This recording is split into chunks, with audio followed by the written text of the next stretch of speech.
경도인 서울의 성곽 및 궁전. 자, 지금부터 그동안 당연하리라 생각하고 무심히 지나쳤던 서울의 성곽과 궁신들을 밝혀봅시다. 경성, 우리 태조 5년에 돌로 쌓았고 세종 4년에 고쳐 수리하였다. 8문을 세우는데 정남은 숭례요, 정북은 숙정이며 정동은 흥인이요, 정선은 돈이이며 동북은 회화요, 서북은 창의이며 동남은 광희요, 서남은 소독이다. 이 중 흥인, 회화, 창의의 지명을 밝혀봅시다. 나머지는 구독자분들이 직접 밝히시면 됩니다. 매우 쉽습니다. 흥인, 흥인이라는 지역에 있는 문이 흥인문이며 교량다리가 흥인교입니다. 흥인교가 서산에 있었다고 했으며 금강교란 금강산에 있는 교량으로 현재의 경기도 판교가 이곳에 있었다고 합니다. 그러면 충청도 서산의 지명을 밝히면 흥인문이 있었던 곳의 비밀이 밝혀질 것입니다. 충청도 서산의 군명 부성이란 부 땅에 있는 성입니다. 부안과 부평은 동일한 지명의 다른 표기 방식으로 부평의 군명 길주는 초계 지명이라고 했습니다. 동대문인 흥인지문이 역사 속 초계에 있었습니다. 충청도 서산의 부르를 인용합니다. 개심사, 문수사, 보현사 모두 상황산에 있다고 했습니다. 문수사와 보현사가 있었다고 하는 문수봉과 보현봉은 현재 북한산의 지명으로 보현사, 보현원은 동일한 지역 또는 동일한 건물을 다르게 부르는 방식입니다. 이들의 위치를 살펴봅시다. 문수사는 현재 서울 북한산의 문수봉에 있습니다. 그런데 신증 동국 여지 승남의 문수사가 충청도 서산의 부리에 등장하는 것은 충청도 서산이 역사 속 경도인 서울에 있었다는 입증으로 그것을 여러분에게 보여드리는 것입니다. 오해하거나 곡해하지 마시기를 바랍니다.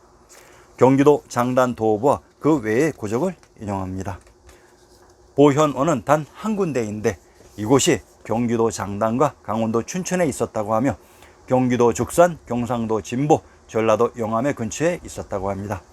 이렇듯 하나의 지명을 분리시켜 팔도에 조작 이입한 것이 강단사학의 지리교과서 신증동국여지승남 구격본이었던 것입니다. 역사 속 동대문인 흥인지문이 있었던 곳이 낙산입니다. 낙양에 있었던 산이 낙산으로 역사 속 동대문이 낙양에 있었습니다. 참으로 기가 막힙니다. 회화, 주석의 회화를 홍화라고 합니다. 홍화에 있는 누각이 홍화각입니다. 제주의 궁시를 인용합니다. 홍화각, 성 안에 있는데 최혜산이 세운 것이다 라고 했습니다. 제주의 궁실에 경도인 서울의 홍화의 지명이 등장했습니다. 자, 그러면 제주의 비밀을 다시 밝혀봅시다. 경기도 양천의 군명을 공암, 제양, 파릉, 양평, 양원이라고 합니다. 공암이란 이곳이 노나라의 곡부와 관련이 있으며 제양이란 제국 제나라이며 제왕의 도시이고 파릉이란 파척의 파이며 양평, 양원이란 이곳이 상나라 설인 박격고세의 무대 양산이라는 얘기이기도 합니다. 황해도 황주의 군명을 제안, 영흥, 성성, 대룡이라고 합니다. 경기도 양천의 군명 제안과 황해도 황주의 군명 제안은 제후국 강태공의 제나라가 있었던 곳으로 이곳이 역사 속의 제주였습니다. 자, 추가로 신증 동국 여지승남을 활용하는 방법 중에 하나를 공개합니다. 충청도 청주의 군명을 청주라고 합니다. 신증 동국 여지승남에서 청과 청은 동일한 지명으로 청에 있는 물이 청이었습니다. 그러면 제에 있는 물이 제이기도 합니다. 항상 여유 있는 마음가짐으로 우리의 지리지를 통제해야지 통제당하시면 안 됩니다. 제후국 제나라가 한국 지명 제주였다는 사실이 믿기 힘들다면 다른 증거를 보여드리겠습니다. 평안도 귀성의 건치 연역을 인용합니다. 귀성은 경도인 서울의 지명이라고 전회인 경도의 형승에서 입증했습니다. 천부가 있었던 지명 귀성을 정원이라고 합니다. 제주목의 신증을 인용합니다. 정원루, 바로 남문 초루이다. 초루는 이른바 고루라는 것인데 문 위에 높은 다락을 지어서 먼 곳을 바라보는 것이다 라고 했습니다. 자, 보세요. 제주의 경도인 서울에 귀성에 있었던 정원루가 있었다고 합니다. 그러면 제주의 군명을 인용합니다. 탐나, 탕나, 탐모라, 동영주라고 합니다. 전라도 고부의 군명을 영주, 안남, 고사불이라고 합니다. 제주의 군명 동영주란 영주의 동부로 전라도 고부의 동부가 제주였던 것입니다. 강태공의 제나라가 조선의 제주로 이곳이 신식의 진해무대 경도인 서울에 있었던 것입니다. 현재 남해 바다에 있는 섬 제주가 신증 동국 여지승남 구격본에서는 경도인 서울에 있었다고 합니다. 자, 그러면 제주의 다른 이름인 탐나의 지명도 살펴봅시다. 전라도 강진의 군명을 금능, 양무, 탐진, 도강, 도무, 동음, 오산이라고 합니다. 탐나인 탐땅에 있는 포구가 전라도 강진의 군명 탐진입니다. 김해, 금능, 금산, 김포, 금구는 동일한 지명을 다르게 표시하는 전형적인 방식으로 김해, 금주에 있는 능침이 금능이며 산이 금산이고 포구가 김포가 되는 것은 지리의 기본 원칙입니다. 천부인 귀성과 제주가 있었다는 전라도 강진의 불어를 인용합니다. 백년사 만덕산에 있다고 했습니다. 전라도 강진에 등장하는 부처의 궁전 백년사가 바로 한성부의 형성에 나오는 천하의 중심 금성천부였던 것으로 이곳에 있었던 문이 역사 속 해화문이었습니다. 창의, 충청도 진천의 군명이 창의로 진천, 진주, 진해, 진안, 진국은 동일한 지명을 다르게 표시하는 방식으로 전라도 나주의 군명 금성은 이곳이 신시계천의 무대 경도인 서울의 촉입니다. 충청도 진천의 군명 황량은 또한 황해도 황주와 동일한 지명으로 금성은 천왕님이 계셨던 곳이었습니다. 역사 속 창의문이 있었던 곳이 비단금자의 금성으로 이곳이 천왕님이 계셨던 용성, 안성이었던 것입니다. 경도인 서울의 궁실, 궁성, 경성 복판에 있다. 네 문을 세우는데 남을 광하라 하고 옛 이름은 정문이다. 북을 신무라 하며 동을 건춘이라 하고 서를 영추라 한다. 이 중 광화와 영추의 지명을 밝혀봅시다. 광화, 전라도 태천의 군명이 광화로 태 지역에 있는 하천이 태천이고 산이 태산입니다. 전라도 태인의 군명 무성이란 무주에 있는 성입니다. 그러면 무주의 지명도 살펴봅시다. 전라도 광산의 군명이 무주로 익주와 익양은 동일한 지명을 다르게 표시하는 방식입니다. 브리테니카 사전에 평안도 개천의 군명을 조양이라고 하며 조양을 고려 왕건의 상계인 영주라고 합니다. 영주는 대제용 일가가 볼모로 잡혀 있었던 곳이라고 했으며 고려 왕건이 영주왕씨였습니다. 자, 이제 이곳의 정체를 아시겠는지요? 전라도 광산의 군명 해양이란 또한 태양주 박주인 황해도 해주와 동일한 지명을 다르게 표시하는 방식으로 이곳 서울의 광화문이 있었던 곳이 수양 수도인 안서의 고죽국이었습니다. 영추, 경상도 안동의 신증을 인용합니다. 영추원, 부에서쪽 11리에 있다고 했습니다. 영추에 있는 건물이 영추원으로 안동에 위치되어 있었던 것입니다. 안동의 지명을 밝혀봅시다.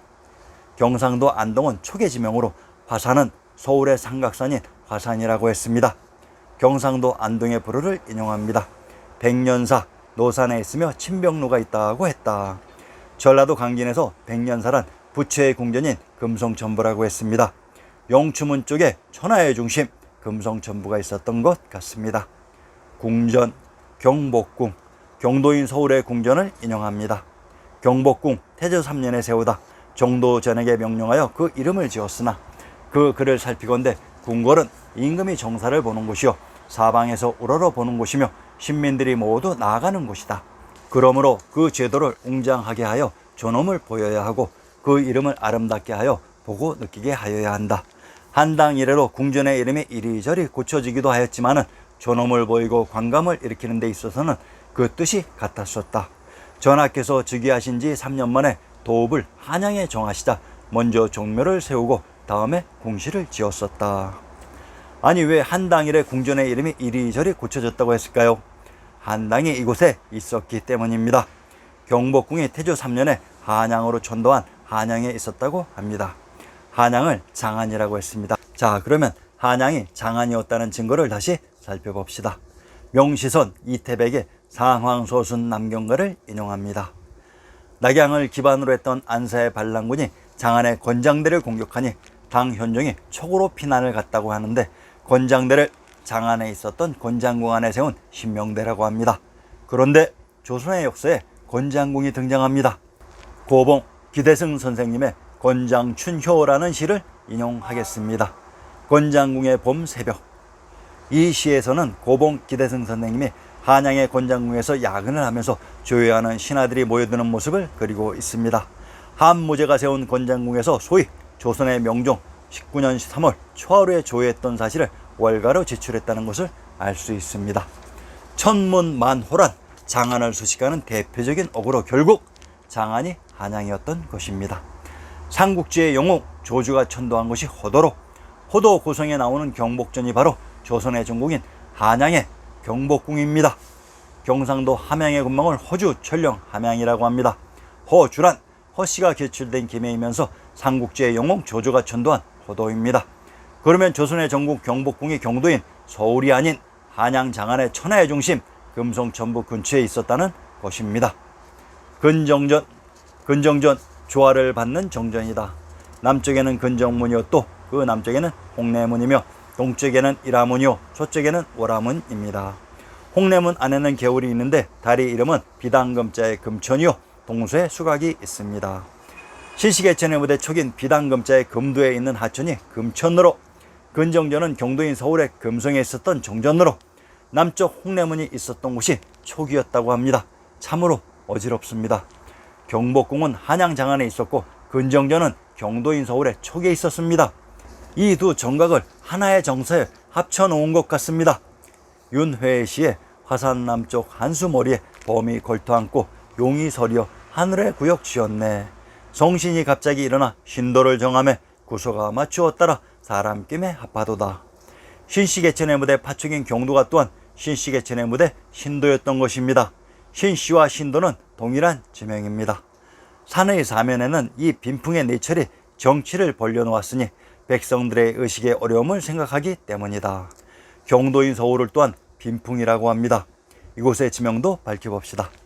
전라도 고창의 누정을 인용합니다. 빈풍로 객관 북쪽에 있었는데 지금은 없어졌다고 했다. 경도인 서울에 나오는 빈풍이 전라도 고창의 빈풍으로, 전라도 고창은 광화문이 있었던 고죽국의 지명이라고 했습니다. 창덕궁 북부의 광화방 밖에 있다. 창덕궁의 비밀을 밝혀봅시다. 종조대왕의 문집 홍제전서의 시를 인용합니다. 태익지에서 꽃 구경하며 낚시질을 하다. 한무제가 조성했던 태익지가 바로 조선 왕조실록의 종조대왕의 태익지인 것을 알 수 있습니다. 종조대왕의 문집 홍제전서의 무대는 화성입니다. 바로 촉에 있는 지명이 화성입니다. 창덕궁이 경도인 서울의 화성에 있었던 것으로 이곳의 지명도 밝혀봅시다. 태익지 위키백과를 인용합니다. 태익지가 북경에 있었다고 합니다. 그러면 조선의 화성에 북경에 있었던 것이며 상기 박지원이 둘러본 극락세계와 영대의 지명을 밝혀드립니다. 극락세계, 극락은 죽어서 가는 곳이 아닙니다. 불교와 동학의 핵심은 삶입니다. 죽은 다음에 내가 어떻게 되는가를 걱정하는 천박한 가르침이 결코 아닙니다. 안양을 극락세계라고 했습니다. 안양과 안주는 동일한 지명으로 평안도 안주에 안시성 안에 천황님이 계셨던 천황사가 있었다고 했습니다. 박지원이 둘러본 극락세계가 바로 천황님이 계셨던 촉의 용성이었습니다. 이곳이 북경 화성에 있었습니다. 영대, 영땅에 있었던 누각이 영대입니다. 전라도 고부의 군명을 영주, 안남, 고사불이라고 합니다. 제주의 군명을 탐나, 탕나, 탐모라, 동영주라고 합니다. 전라도 고부의 군명이 영주로 제주의 군명 동영주란 영주의 동부로 전라도 고부의 동부지역이 제주였던 것입니다. 전라도 강진의 군명이 금능 탐진으로 탐나인 제주에 있었던 포구가 강진의 탐진으로 천하의 중심 금성천부가 있었던 곳이라고 했습니다. 명정전, 송종이 정월과 동지를 당할 때마다 신하들을 거느리고 삼궁에 하려하고는 인해 이 전에서 조회를 받았다. 동문을 명정문이라 하고 또 그 동문을 홍화문이라 한다.